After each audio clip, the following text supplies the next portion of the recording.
बच्चों आ जाओ question number 3 में। क्वेश्चन नंबर 3 में क्या बोल रहा है कि if P N be the statement. अच्छा, ये जो अभी मैंने जो लेक्चर दिया, ये रीज़न क्या हो गया कि इसको मैं बोल रहा था क्वेश्चन को अच्छे से रीड करो, ठीक है। तो देखो क्या क्वेश्चन में क्या बोल रहा है, if P N is the statement. हमारे पास पी एन एक स्टेटमेंट है। क्या स्टेटमेंट है? 2⁻3n-1 is an integral multiple of 7। ये क्या हमारा 7 का इंटीग्रल मल्टीपल है, ठीक है।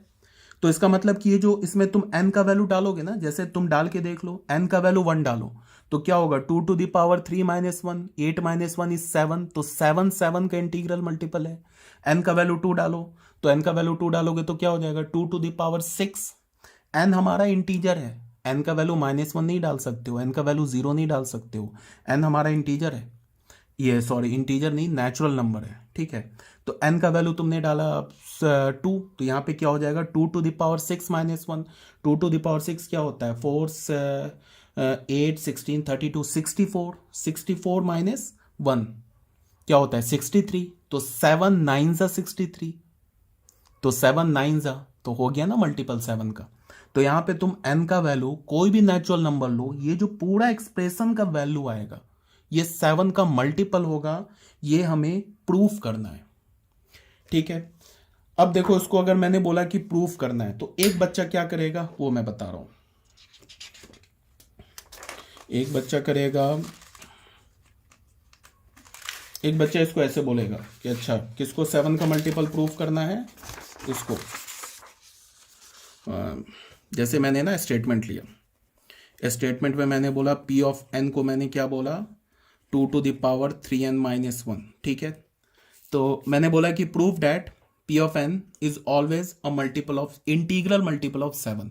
तो एक बच्चा बोलेगा कि ठीक है, एन का वैल्यू 1 डालते हैं, तो 1 डाला तो क्या हो गया, 2⁻3 - 1 7 हो गया। फिर एन का वैल्यू 2 डालते हैं, तो यहाँ पे क्या हो जाएगा, 2⁻3 × 2 - 1 क्या हो जाएगा, 63। ये भी क्या हो गया, 7 × 9। तो फिर हमारा 9 क्या, हमारा इंटीजर है, नेचुरल नंबर है ना, नेचुरल नंबर भी तो इंटीजर होता है।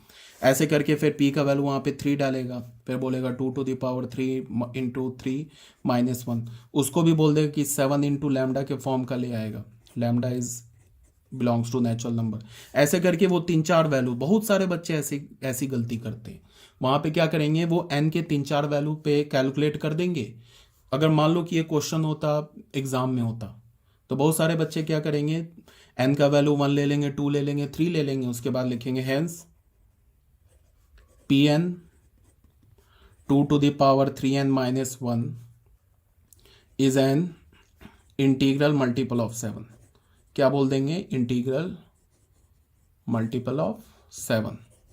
उसके बाद यहाँ पे ऐसे हेंस प्रूफ लिखेंगे और एक बार 2 मारते, एक नहीं मारते, जो गलत प्रूफ करते हैं ना वो 2 मारते, ऐसे करके बोलेंगे हो गया प्रूफ।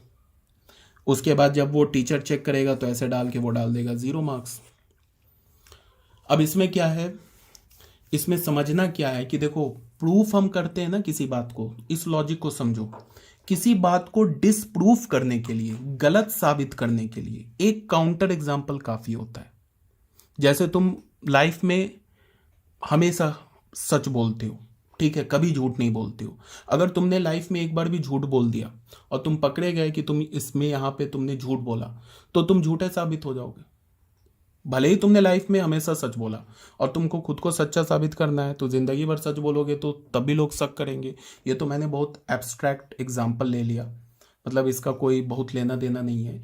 कहने का ये मतलब है कि अगर हमें किसी थ्योरम को डिसप्रूफ करना है, गलत साबित करना है, तो उसके लिए अगर मैंने एक भी काउंटर एग्जाम्पल दिखा दिया, मैंने एक भी एन का वैल्यू ऐसा खोज लिया, यहाँ पे एक भी एन का ऐसा वैल्यू खोज के निकाल दिया जिसपे पी ऑफ एन 7 का इंटीग्रल मल्टीपल नहीं है, एक भी एन का ऐसा वैल्यू खोज लिया। मान लो एन का वैल्यू मैंने 99 खोज लिया और मैंने देखा है कि 2⁻3 × 99 - 1, ये जो पूरा नंबर आया ये 7 का इंटीग्रल मल्टीपल नहीं है। अगर मैंने ये प्रूफ कर दिया, दिखा दिया, तो फिर ये जो हमारा स्टेटमेंट है ना, ये फॉल्स हो जाएगा, फॉल्स, गलत हो जाएगा। मेरी बात आ रही है समझ में? एक भी खोज लिया, मतलब किसी मैथमेटिकल स्टेटमेंट को डिसप्रूफ करने के लिए एक ही काउंटर एग्जाम्पल काफी होता है, बट मैथमेटिकल स्टेटमेंट को प्रूफ करने के लिए, प्रूफ करने के लिए, चाहे अगर तुमने 2 काउंटर एग्जाम्पल ले लो, 2000 ले लो या 2 लाख ले लो, अगर काउंटर एग्जाम्पल लेके तुम दिखा दो कि इसका वैल्यू सही आ रहा है, सही आ रहा है, सही आ रहा है, तो वो प्रूफ नहीं हो जाएगा। जैसे यहाँ पे मैंने n का वैल्यू 1 2 3 लेके दिखा दिया कि ये सारे जो आ रहे हैं वो n के इंटीग्रल मल्टीपल आ रहे हैं, तो इसका ये नहीं है कि ये स्टेटमेंट हमारा प्रूफ हो जाएगा। यहाँ पे ये गलती बहुत सारे बच्चे करते हैं। अगर ऐसा होता तो ये फिर चैप्टर का कोई नामो निशान नहीं होता। क्यों? क्योंकि फिर हमें कोई प्रॉब्लम ही नहीं होता। जैसे हमने इस थ्योरम को हमें प्रूफ करना था ना, इस थ्योरम को जैसे अभी हमने लिखा था ना पीछे 1 + 2 + 3 plus dot dot n is equals to क्या लिखा था, n इंटू n + 1/2। तो अगर ऐसा होता कि अगर मैं n के 2-3 वैल्यूज लेके इस थ्योरम को मैं प्रूफ कर देता, तब तो ये चैप्टर ही नहीं होता। यहाँ पे मैं बोलता कि चलो n का वैल्यू 1 ले लेते हैं, तो इसका मतलब क्या है, यहाँ से एक नंबर नेचुरल नंबर ले, यहाँ पे n का वैल्यू 1 डाले, 1 इंटू 1 + 1/2 दिखा देते, ये करेक्ट है। फिर n का वैल्यू 2 लेंगे तो यहाँ से 2 नेचुरल नंबर लेंगे, तो इसका मतलब 1 + 2, फिर यहाँ 2 डालेंगे तो होगा 2 इंटू 2 + 1/2, ये भी करेक्ट है। फिर n = 3 के लिए करेक्ट दिखा दिया, n = 4 के लिए करेक्ट दिखा दिया। उसके बाद लिखा हेंस, इसको हमने p ऑफ n स्टेटमेंट मान लिया, ठीक है। हेंस फिर हमने लिखा p of n is true. अगर ऐसा होता तो फिर दिक्कत क्या थी, तो ये तो चैप्टर ही नहीं पढ़ते। इससे प्रूफ नहीं होता बच्चों, याद रखना। अगर मैंने एक काउंटर एग्जाम्पल दिखा दिया, मैंने अगर दिखा दिया कि n = 3 के लिए ये हमारा pn रॉन्ग रिजल्ट दे रहा है, तो फिर ये डिसप्रूफ हो गया। बट अगर मैं n के करोड़ वैल्यू के लिए भी दिखा दूं ये करेक्ट रिजल्ट दे रहा है, तो प्रूफ नहीं हुआ। याद रख, बहुत बोल दिया मैंने आई थिंक ओवर एक्सप्लेनेशन कर दिया इसका, ठीक है। तो अब हम लोग क्या करते हैं, इसमें क्वेश्चन को सॉल्व करते हैं। क्वेश्चन को हमने क्या करते हैं, अभी क्वेश्चन सॉल्यूशन अब करते हैं। सॉल्यूशन में क्या है, p ऑफ n। सबसे पहला काम क्या करेंगे, p ऑफ n स्टेटमेंट लिखेंगे। क्या होगा हमारा 2⁻3n -1। इसको हमने क्या बोला, is an integral multiple of 7। इसको हमने बोला कि ये 7 का इंटीग्रल मल्टीपल है, ठीक है। तो अगर ये 7 का इंटीग्रल मल्टीपल है तो p ऑफ n किसके इक्वल हो जाएगा, ये जो लिखा है ना 2⁻3n -1, ये किसके इक्वल हो जाएगा, 7 लैम्डा के इक्वल हो जाएगा, where lambda belongs to natural number. देखो यहां पे क्या है कि इंटीग्रल मल्टीपल बोलने का ये मतलब है कि इंटीजर हम नेचुरल नंबर को भी बोलते हैं, नेचुरल नंबर भी हमारा इंटीजर होता है। इंटीजर को हम सेट में अगर तुमने पढ़ा है तो इंटीजर को हम किससे रिप्रेजेंट करते हैं, z से। ये हमारा क्या होता है, -3 -2 -1 0 1 2 3 से लेके इन्फिनिटी तक होता है। तो इंटीजर में देख लो 1 से लेके इन्फिनिटी तक ये नेचुरल नंबर भी आ गया। तो यहाँ पे इंटीग्रल मल्टीपल बोलने का मतलब कि जो मल्टीपल होगा, जो लैम्डा होगा, वो नेचुरल नंबर होगा, ठीक है। तो अगर ये इंटीग्रल मल्टीपल है तो n के वैल्यू के लिए इसको हम क्या लिख सकते हैं, 7 लैम्डा, ठीक है। अब यहाँ पे हमें क्या प्रूफ करना है, नाउ क्वेश्चन में गिवन क्या है, क्वेश्चन में गिवन है कि if P R is true, अगर पी आर ट्रू है तो प्रूव करो कि पी आर +1 भी ट्रू है, ठीक है। क्वेश्चन देख लो, if P R is true then prove that P R +1 is also true. तो हमने क्या करना है कि now P R is true, ये तो गिवन है क्वेश्चन में ही गिवन है कि पी आर ट्रू है, ठीक है। तो पी आर अगर ट्रू है तो इसका क्या मतलब है, इसका मतलब है कि 2⁻3r -1, n की जगह r डाल देंगे तो हमें पी आर मिल जाएगा। ये स्टेटमेंट क्या है, इज एन इंटीग्रल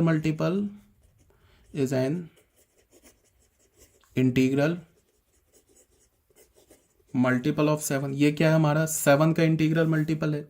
तो अगर ये 7 का इंटीग्रल मल्टीपल है तो 2⁻3r -1 किसके इक्वल होगा, 7 लैम्डा के इक्वल होगा, for some lambda belongs to natural number, ठीक है। तो यहां से मैं क्या लिख सकता हूं, 2⁻3r को क्या लिख सकता हूं, 1 + 7 लैम्डा, where lambda belongs to natural number, ऐसा लिख सकता हूं, ठीक है।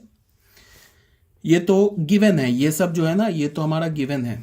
हमें क्या प्रूफ करना है कि P of R plus one is true. Now P of R plus one निकालते हैं। P of R plus one क्या होगा, Pn में n की जगह R प्लस वन डाल देंगे। तो देखो बहुत बच्चे गलती क्या करेंगे, बहुत ऐसे बच्चे मिलेंगे, डिफरेंट डिफरेंट वैरायटी के बच्चे मिलते हैं, n की जगह वो ऐसे डाल देंगे R plus one minus one ऐसे डाल देंगे। तो फिर यहाँ पे गलत हो गया ना, इसको ब्रैकेट में डालोगे ना, ठीक है। तो इसका वैल्यू क्या होगा, 2⁻³ प्लस 3 माइनस वन, यही होगा ना PR प्लस वन। तो इसको हम क्या लिखेंगे, 2⁻³ इंटू 2⁻³ माइनस वन, ऐसे लिखेंगे, ठीक है। हमें पता है ना कि बेस सेम होता है तो पावर ऐड हो जाता है। तो 2⁻³ इज 8, तो ये क्या हो गया 8 इंटू 2⁻³ माइनस वन। अब 2⁻³ का वैल्यू यहां से, इसको हमने फर्स्ट इक्वेशन मान लिया। 2⁻³ का वैल्यू मैं क्या डाल सकता हूं, 1 + 7 लैम्डा डाल सकता हूं माइनस वन। यहां से हमने क्या बोल दिया, फ्रॉम 1। तो ये क्या हो गया 8 + 56 lambda minus one. 8 minus one is 7 + 56 lambda. इससे मैंने 7 कॉमन ले लिया, तो हमें क्या मिल गया 1 + 8 लैम्डा, ठीक है। अब तुम ऐसे सोचो, अगर लैम्डा हमारा नेचुरल नंबर है तो किसी भी नेचुरल नंबर को अगर तुम 8 से मल्टीप्लाई करोगे तो वो क्या हो जाएगा, वो भी तो नेचुरल नंबर होगा ना। तो 8 लैम्डा भी नेचुरल नंबर होगा, और 1 क्या है, 1 भी नेचुरल नंबर है। तो किसी भी नेचुरल नंबर में अगर तुम नेचुरल नंबर ऐड करो या 1 ऐड करो तो वो भी नेचुरल नंबर होगा। तो 1 + 8 लैम्डा भी हमारा नेचुरल नंबर होगा, ठीक है ना। तो ये क्या हो गया 7 इंटू, इसको हमने लिखा ना 1 + 8 लैम्डा, तो ये भी तो हमारा नेचुरल नंबर है। फॉर एनी लैम्डा, कोई भी नेचुरल लैम्डा का वैल्यू तुम कोई भी नेचुरल नंबर डालो तो 1 + 8 lambda is also a natural number.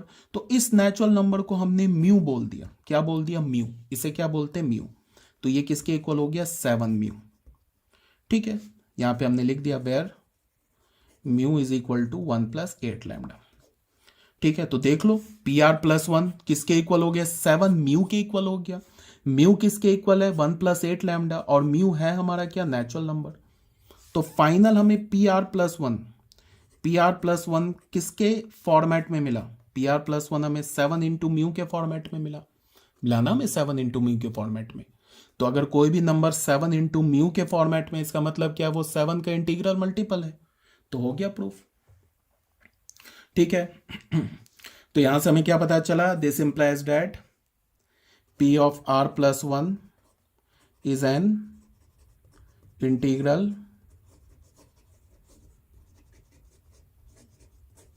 Multiple of 7। 7 का इंटीग्रल मल्टीपल है, इसका क्या मतलब हो गया, P of R plus one is true. अब लिख सकते हैं इस प्रूफ, ठीक है जी, कोई दिक्कत नहीं है। यहां पे हमारा ये हो गया क्वेश्चन नंबर, कौन सा था ये क्वेश्चन नंबर 3। अब बच्चों आ जाओ सॉरी, अब बच्चों आ जाओ प्रिंसिपल ऑफ मैथमेटिकल इंडक्शन। जो हमारा प्रिंसिपल ऑफ मैथमेटिकल इंडक्शन है ना, उसके मेन थ्योरी पे आ जाओ। अभी ये सब तो मैंने तुम लोगों को बताया।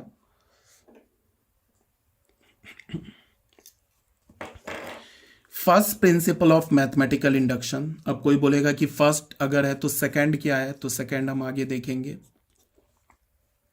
First principle of mathematical induction,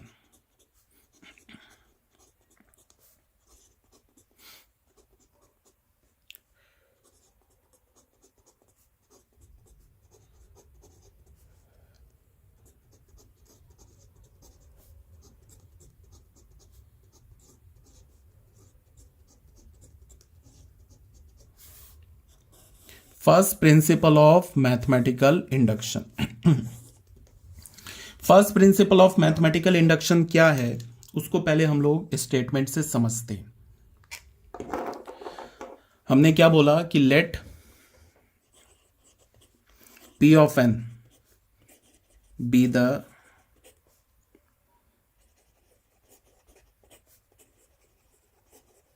mathematical statement involving the natural number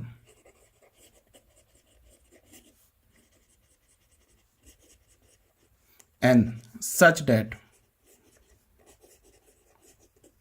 सबसे पहले हमने अज्यूम क्या किया कि P ऑफ n जो है हमारा एक मैथमेटिकल स्टेटमेंट है जो नेचुरल नंबर इज इसमें इन्वॉल्व हो रहा है, सच डेट पहला P ऑफ 1 इज ट्रू। अब याद करो टाइल्स वाला जो मोटिवेशन में बताया था, P ऑफ 1 इज ट्रू, तो अगर P ऑफ 1 ट्रू है इसका मतलब कि पहला टाइल गिर गया। ठीक है, ये एक्चुअल में क्या हो रहा है, मैथमेटिकल इंडक्शन। इसमें हम लोग ना मतलब कुछ समथिंग लाइक चेन रिएक्शन हम लोग ऐसा करेंगे, जैसे अभी मैंने तुम लोग को बताया था ना, इस टाइप का मैंने रिजल्ट बताया था ना अभी तुम्हें कि अगर n इज इक्वल टू 1 2 3 4 के जगह 5 6 7 9 करोड़ में भी n is equal to 1 crore के लिए भी ट्रू दिखा दोगे तो ये स्टेटमेंट हमारा ट्रू प्रूफ नहीं होगा। बट मैं अगर कोई एक ऐसा चेन रिएक्शन टाइप का कर दूं, मैं दिखा दूं कि जब भी ये हमारा जो Pn है n इज इक्वल टू, जब भी ये k के लिए ट्रू है, ये मैं प्रूव मान लो कि ये ट्रू है, तो जब भी n is equal to k के लिए ट्रू है तो ये इंप्लाई कर रहा है कि ये n is equal to k plus 1 के लिए भी ट्रू है। बिल्कुल मेरी बात को ध्यान से सुनो क्या बोल रहा हूं। सबसे पहले एक बार फिर से रिपीट कर रहा हूं, अगर तुम इस स्टेटमेंट को n इज इक्वल टू 1 के लिए 2 के लिए 3 के लिए 4 के लिए करते करते 10 ट्रिलियन तक तुमने दिखा दिया कि ये ट्रू हो रहा है, n is equal to 10 trillion तक ये ट्रू है, तो भी जाके ये स्टेटमेंट ट्रू नहीं हुआ। बिकॉज 10 ट्रिलियन नंबर जो है हमारे लिए बहुत बड़ा नंबर है बट मैथमेटिक्स के लिए बहुत छोटा नंबर है।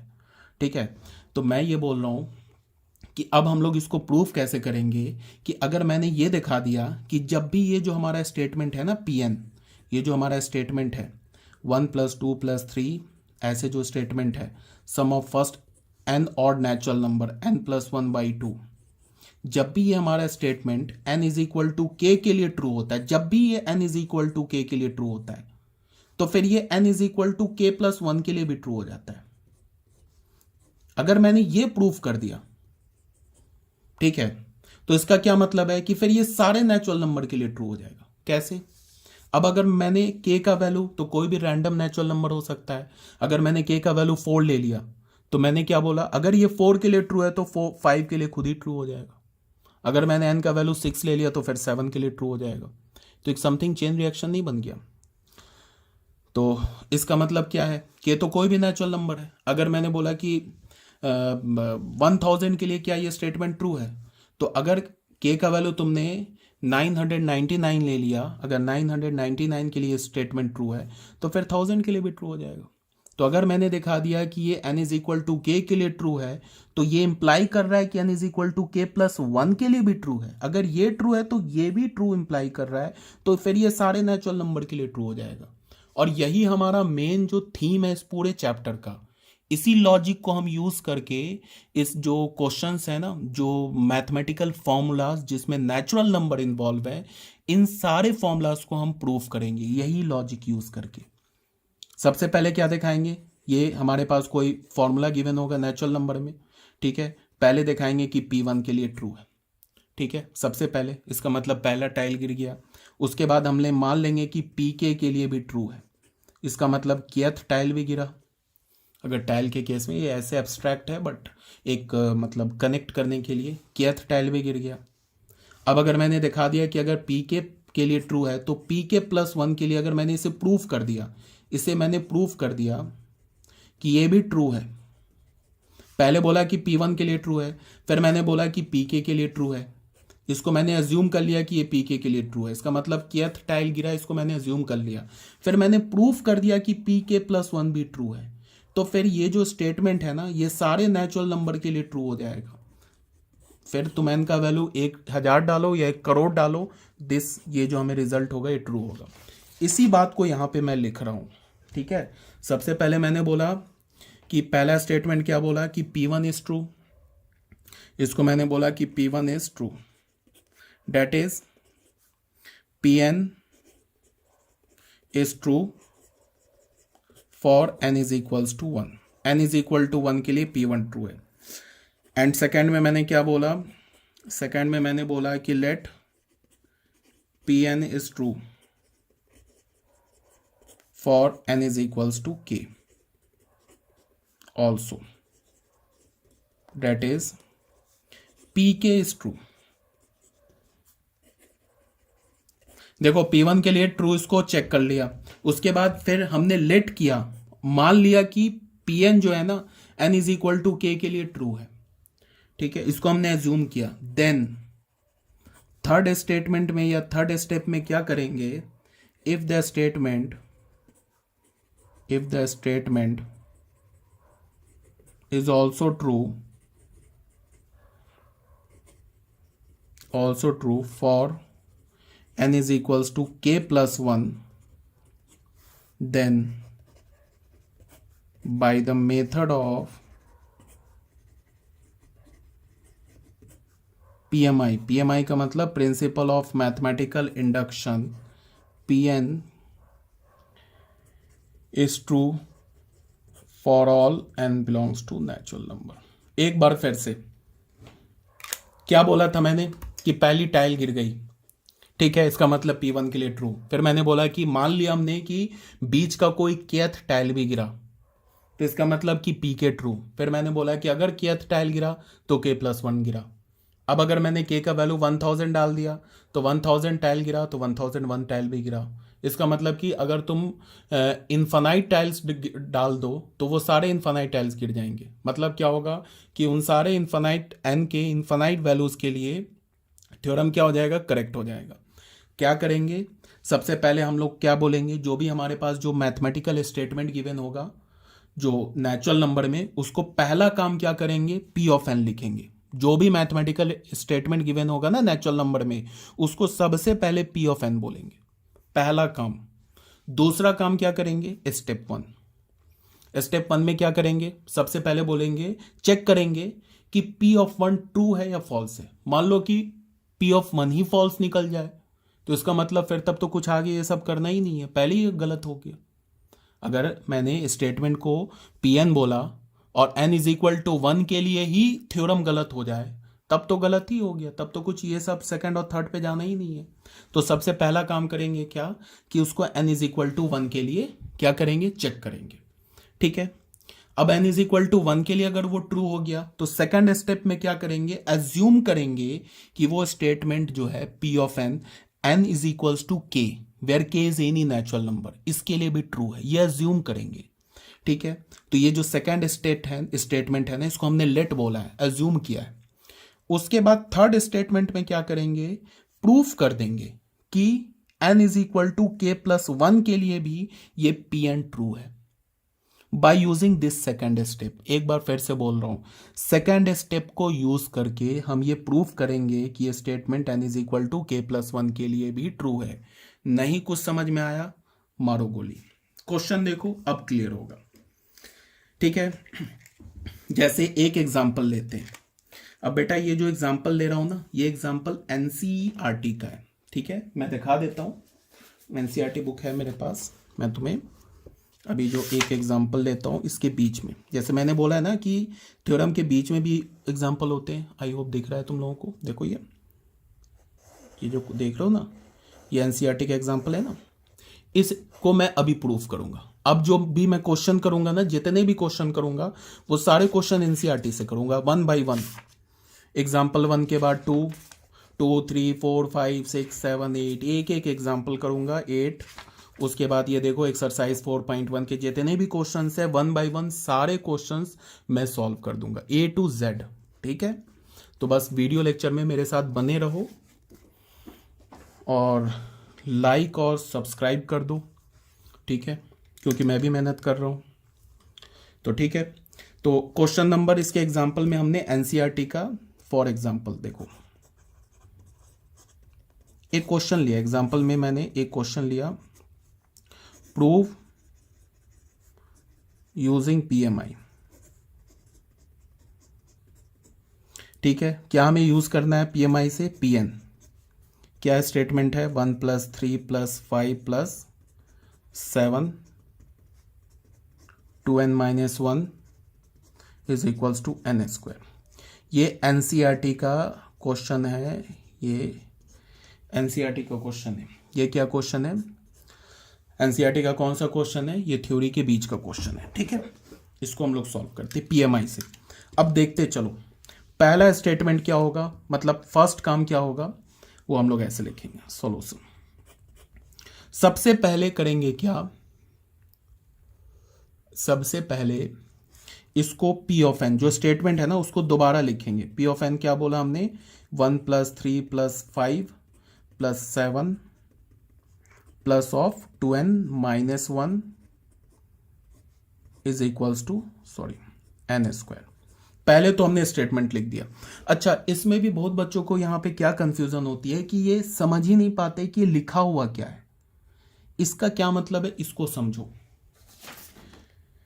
इसका ये मतलब है कि जैसे क्या लिखा है, जैसे ऐसे लिखा है ना 1 + 3 + 5 + 7, इसका मतलब समझो क्या है।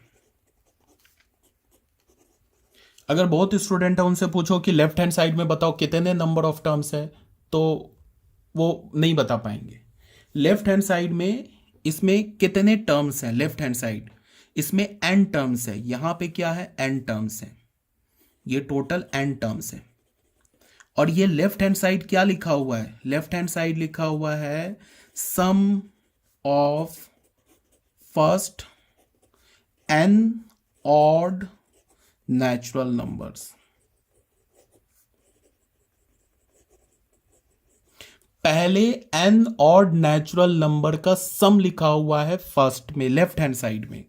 और राइट हैंड साइड में हमारा क्या लिखा हुआ है, राइट हैंड साइड में क्या लिखा है, राइट हैंड साइड में लिखा है n²। इसका क्या मतलब है, इसका ये मतलब है कि n और first n odd natural number का अगर तुम सम लोगे तो n² के इक्वल मिलेगा। पहले n ऑड नेचुरल नंबर का, n क्या हमारा नेचुरल नंबर है, तो अगर मैंने n का वैल्यू 1 डाला तो इसका मतलब क्या है कि पहले एक नेचुरल नंबर का सम लोगे तो वो किसके इक्वल होगा, 1² के। ऑब्वियस सी बात है, 1 किसके इक्वल होगा, 1²।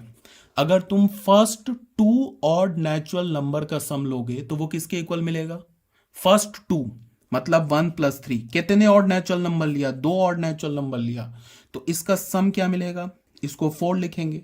कितने ऑड नेचुरल नंबर लिया, 2, तो ये 2² के इक्वल है। फिर 3 ऑड नेचुरल नंबर लिया, 1 + 3 + 5, कितने ऑड नेचुरल नंबर लिया, फर्स्ट 3 ऑड नेचुरल नंबर लिया, तो ये किसके इक्वल है, 9, इसको किसके इक्वल लिखेंगे, 3²। पहले ये 3 ऑड नेचुरल नंबर लिया तो 3²। फिर पहले 4 ऑड नेचुरल नंबर को लेंगे तो ये किसके इक्वल हो जाएगा, 16, 4² के। इसी को जनरलाइज कर दिया गया है 1 + 3 + 5 + 7। nth ऑड नेचुरल नंबर को लिखते हैं हम 2n - 1, ये किसके इक्वल, n² के। इसको अब हमें प्रूव करना है। पहले तो ये समझो कि ये लिखा हुआ क्या है, बहुत सारे ऐसे बच्चे हैं जिनको इसमें कंफ्यूजन होती है, ठीक है। तो यहां पे मैंने इसको लिख दिया। अब क्या है कि अब आते हैं अपने स्टेप 1 में।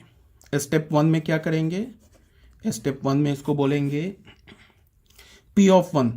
P ऑफ 1 क्या है हमारा, मतलब कि पहला ऑड नेचुरल नंबर, एक ही ऑड नेचुरल नंबर लेना है जो कि 1 है, तो यहां पे हमें यहां भी क्या डालना है, 1², ठीक है, विच इज ट्रू, क्या हमारा, विच इज ट्रू, ठीक है। अब आ जाते हैं स्टेप 2 में। स्टेप 1 तो यही बोला है ना, P1 इज ट्रू, तो इसका मतलब क्या है कि P1 इज ट्रू, P1 हमारा क्या है, ट्रू है, ठीक है। ये हमारा स्टेप 1 बोल रहा है। अब स्टेप 2 में क्या करते हैं हम, स्टेप 2 में ऐसे लिखते हैं। अच्छा, ये जो मैं तुम्हें सॉल्यूशन दे रहा हूँ ना, ये सॉल्यूशन सीबीएसई बोर्ड, जो भी सीबीएसई बोर्ड हो या जेके बोर्ड हो या यूपी बोर्ड हो, बिहार बोर्ड हो, चाहे तुम्हें कोई भी बोर्ड हो, अगर तुम्हें गुजरात बोर्ड हो, उन सब के लिए जो अगर ये क्वेश्चन आता है, सबसे पहले याद रखो सारे बोर्ड के लिए बुक एक ही एनसीईआरटी, ठीक है ना।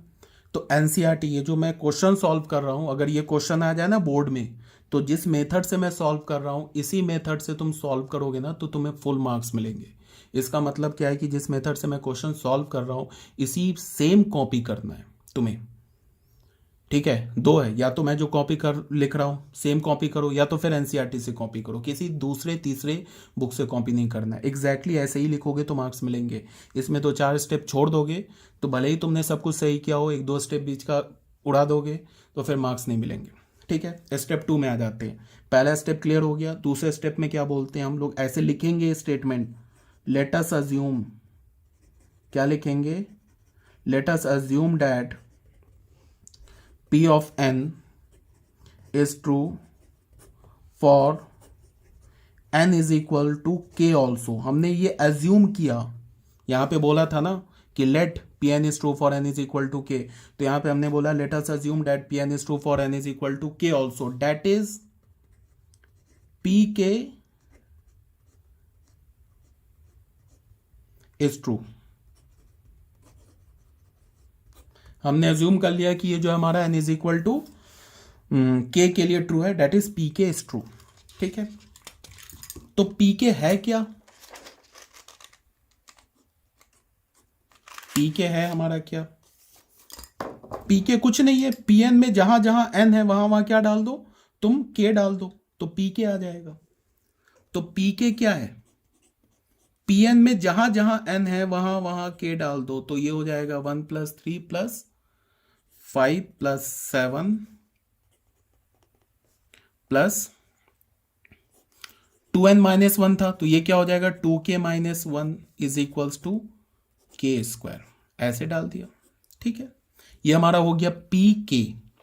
फिर से बोल रहा हूं, पी के कैसे लिखेंगे, पी एन में जहां जहां है वहां वहां क्या डाल दो, के डाल दो, तो क्या मिल जाएगा, पी के मिल जाएगा। इसको हम क्या बोलेंगे, इंडक्शन एजम्पशन। क्या बोलते हैं इसे हम, induction assumption.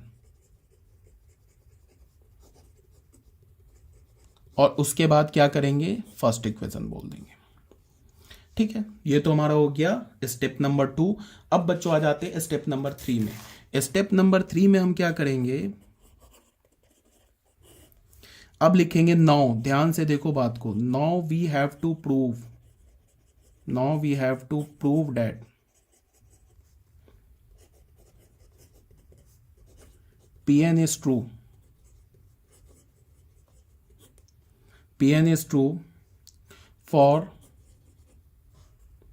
n is equal to k + 1 also।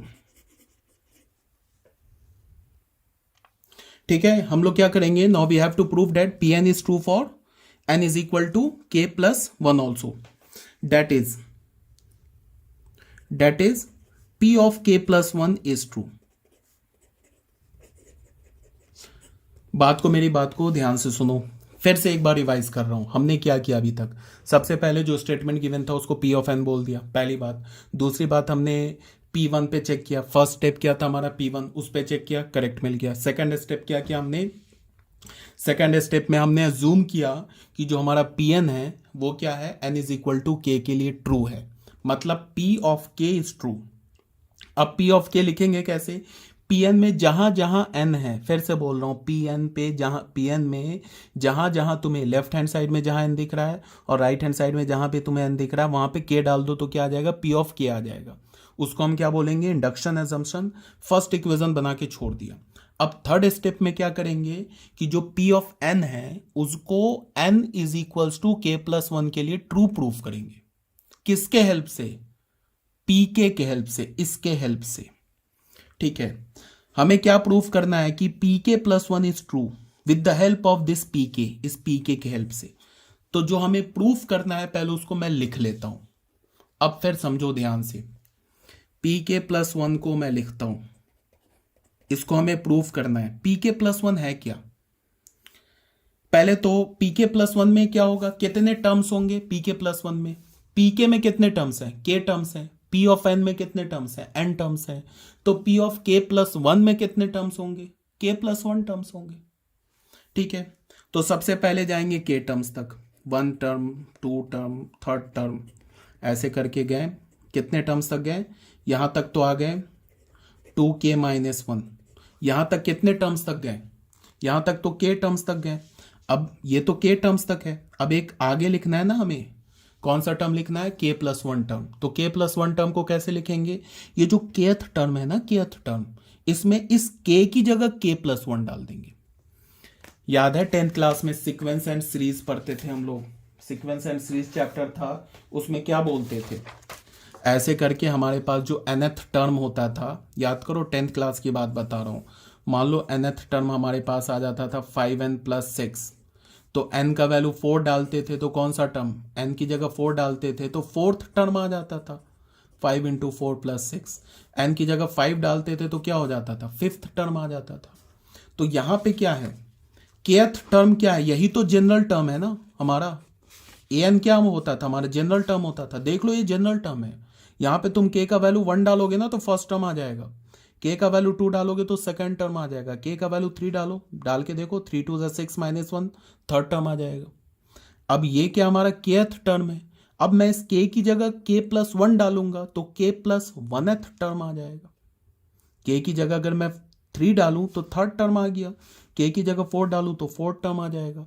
तो k की जगह k+1th टर्म डालूं, k+1 डालूं, k की जगह क्या डालूं, k+1, तो कौन सा टर्म आ जाएगा, k+1th टर्म आ जाएगा।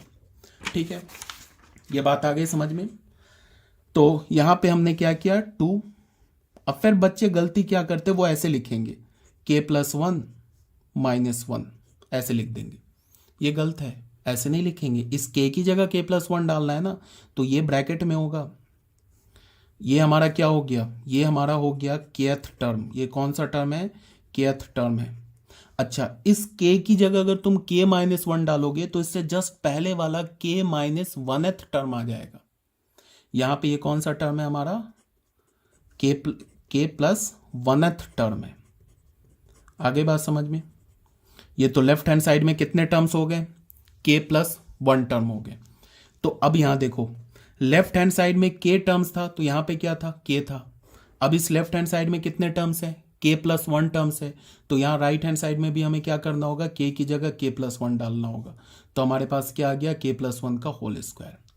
ठीक है, ये हमें क्या मिल गया, p ऑफ k+1 मिला। अब ये हमें प्रूफ करना है, प्रूफ। आ रही बात समझ में, इसको हमें क्या करना है, प्रूफ करना है। तो इसको प्रूफ करने के लिए हम क्या करेंगे, बस कुछ नहीं है, लेफ्ट हैंड साइड निकालो, left hand side of pk+1, pk+1 का लेफ्ट हैंड साइड ले लो। क्या हमारे पास 1 + 3 + 5 + 7, क्या हमारे पास 2k - 1 प्लस ऑफ, इसको अगर तुम सॉल्व करोगे तो 2k + 2 - 1 क्या हो जाएगा, 2k + 1। ये हो गया लेफ्ट हैंड साइड। अब यहां से देखो, यहां से यहां तक का वैल्यू हम फर्स्ट इक्वेशन से डाल सकते हैं। ये देखो, ये k² डाल सकते हैं यहाँ पे, तो इसको हमने डाल दिया k²। ठीक है, और ये प्लस क्या हो गया, 2k + 1 हो गया। तो ये किसके इक्वल हो गया, k² + 2k + 1। तो ये क्या हो गया, ये तो k+1 का होल स्क्वायर आ गया। देख लो, k+1 का होल स्क्वायर क्या होगा, k² + 2k + 1। तो ये क्या हमारा right hand side of pk+1। तो यहां से हमें क्या पता चला कि pk+1 is true whenever pk is true, whenever pk is true। ठीक है, pk+1 ट्रू है, कब ट्रू है, जब pk ट्रू है। कैसे, क्योंकि हमने pk+1 को प्रूव करने के लिए किसका हेल्प लिया है, pk का ही तो हेल्प लिया है। दिस इंप्लाइज डैट, अब लिखेंगे फाइनल, pn इज ट्रू, या फिर ऐसे लिखो कि pn is true for all natural number, ऐसे लिख लो, या फिर ऐसे भी लिख सकते हो, hence by PMI principle of mathematical induction, pn is true for all n belongs to natural number. ये हमारा अब हो गया हेंस प्रूफ। आ रही है बात समझ में। अब मैं बता रहा हूं, इस टाइप देखो, pn, ये जो हमारा जो PMI है ना, इसमें 3 टाइप के क्वेश्चन आएंगे पूरे चैप्टर में। एक क्वेश्चन होगा जो अभी मैंने करके दिखाया, इसमें क्या है, बीच में इक्वालिटी है। सेम लॉजिक है, जितने भी क्वेश्चंस होंगे ना इक्वालिटी के, मैंने क्या बोला, मैंने तो बोला कि मैं तो अब जो भी हम लोग चैप्टर करेंगे उसमें मैं NCERT के एक एक क्वेश्चन कराऊंगा सॉल्व A to Z, चाहे वो सेम टाइप के हो चाहे वो डिफरेंट टाइप के हो। ठीक है, पूरा NCERT का तुम्हारे पास ना सॉल्यूशन तैयार हो जाएगा।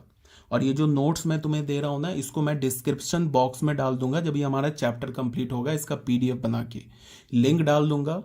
ठीक है, वो लिंक तुम्हें गूगल ड्राइव का लिंक होगा, वहां से तुम सीधे क्या कर सकते हो, पीडीएफ, तुम ये जो मैं नोट्स है ना, इस पीडीएफ को तुम क्या कर सकते हो, कॉपी कर सकते हो, ठीक है। अब क्या है कि मैंने क्या बोला कि 3 टाइप्स के क्वेश्चन होंगे। पहला टाइप का क्वेश्चन क्या होगा, जिसमें इक्वलिटी इन्वॉल्व होगा, जो अभी हमने किया है। सेम लॉजिक है, चाहे अब बाकी एनसीईआरटी के जितने भी क्वेश्चंस है ना, देख लो यहाँ पे दिखाता हूँ।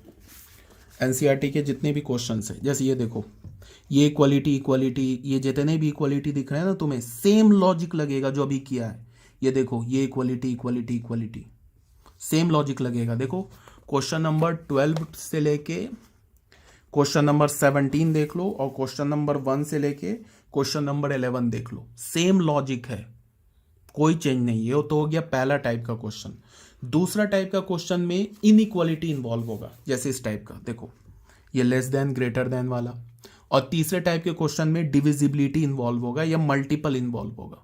तो तीनों टाइप के मैं क्वेश्चन करा दूंगा तुम लोगों को, ठीक है, उसका टेंशन नहीं लेना है, ठीक है, ओके।